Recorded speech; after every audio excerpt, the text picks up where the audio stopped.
Quand dimanche après dimanche les croyants se réunissent, ils se souviennent de la mort du Seigneur, jusqu'à ce qu'ils viennent, voyez, 1 Corinthiens 11, 23, 24. Ils se jugeaient eux-mêmes avant de partager la table du Seigneur.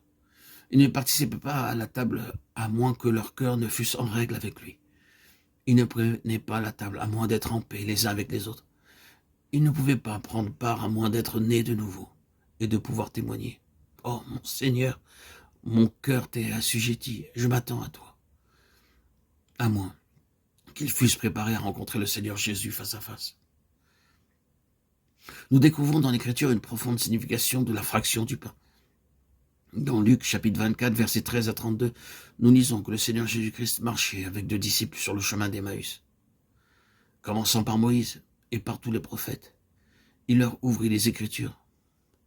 Ces 2 disciples, le jour de la résurrection, cheminaient très tristes parce qu'ils ne savaient pas quoi penser de toutes les choses qui étaient arrivées.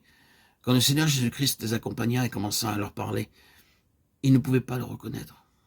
Même en leur exposant tout ce qui le concernait depuis Moïse jusqu'au prophète, ils ne pouvaient pas le connaître pleinement. Cependant, leur cœur brûlait au-dedans d'eux en chemin, et lorsque le Seigneur Jésus fut sur le point de les quitter, ils dirent « S'il te plaît, reste avec nous pour la nuit. » Il entra avec eux et ils s'assirent pour manger. Alors seulement, lorsqu'il rompit le pain, après avoir rendu grâce, leurs yeux s'ouvrirent et ils reconnurent leur Seigneur. Il disparut alors soudainement. C'est une des significations de la fraction du pain. Nous obtenons une révélation plus personnelle du Seigneur Jésus-Christ. Nous lisons et nous prions chaque jour. Cependant, nous ne le connaissons pas comme nous devrions le connaître. Combien il est grand et merveilleux, combien petits et faibles nous sommes. Son plan divin est que par la fraction du pain, nous puissions nous approcher plus près de notre Seigneur et le voir comme il doit être vu, entrant ainsi dans le cœur même de Dieu pour comprendre la hauteur, la profondeur, la longueur et la largeur de son amour. Quelle situation épouvantable lorsque nous participons à la Sainte Communion comme s'agissant d'une simple formalité. Il y a de soi-disant églises chrétiennes aux Indes où, avant la Sainte Communion, le prêtre revêt son ample vêtement de soie et répète des prières et des phrases pendant 1 heure. Pendant ce temps, les gens attendent dehors dans un lieu enfumé jusqu'à ce que les cloches sonnent pour que l'hostie soit distribuée. Alors ils entrent et prennent part à la Sainte Communion.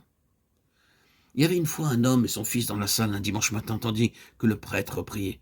Le père se querellait avec quelqu'un d'autre à l'extérieur.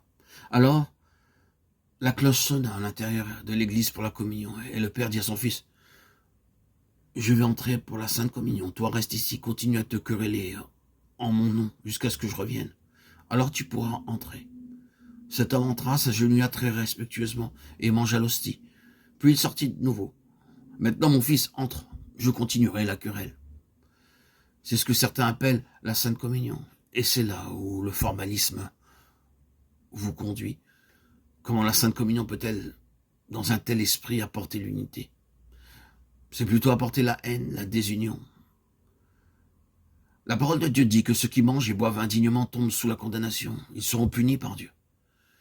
C'est pourquoi beaucoup deviennent malades et que quelques-uns sont morts. 1 Corinthiens 11, 29, 30.